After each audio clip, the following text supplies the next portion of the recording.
Digo que hemos tratado el asunto de Venezuela y el asunto de la migración con el presidente del Consejo de Ministros, con el señor Giorgia Meloni, y por supuesto con el vicepresidente y el ministro de Exteriores. Y quisiera, en primer lugar, empezar a referirme a las graves revelaciones que ayer hizo el presidente electo de Venezuela y que para ningún demócrata le puede resultar ajeno.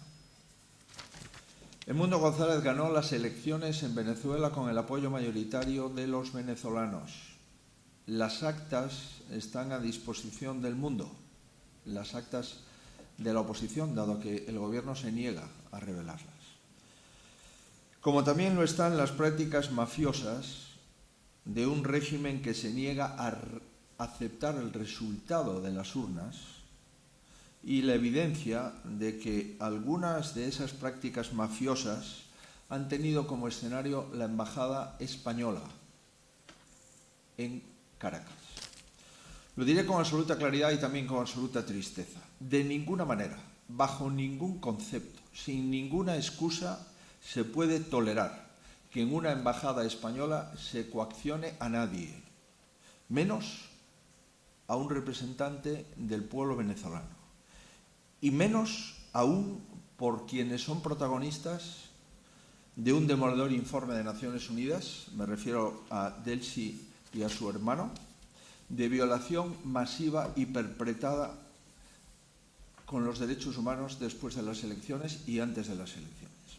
Está aquí el vicepresidente Tajani, ministro de Asuntos Exteriores, y me gustaría preguntarle retóricamente: señor vicepresidente, ¿se imagina usted que dos altos cargos de una dictadura entrasen en una embajada italiana para coaccionar al presidente electo de un país? ¿Le cabe en la cabeza al ministro de Exteriores italiano que esta coacción en una embajada italiana se hiciese con el conocimiento del presidente del Consejo de Ministros de Italia y con el conocimiento del ministro de Exteriores?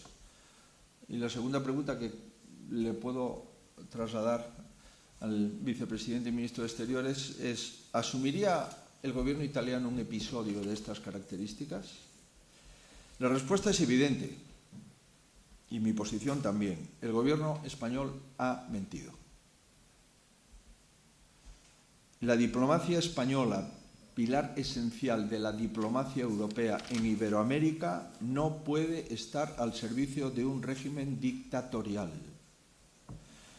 Hoy, en Estrasburgo, la Unión Europea vuelve a elegir el camino correcto, que es el reconocimiento del presidente electo que ha ganado las elecciones en Venezuela, el señor Edmundo González.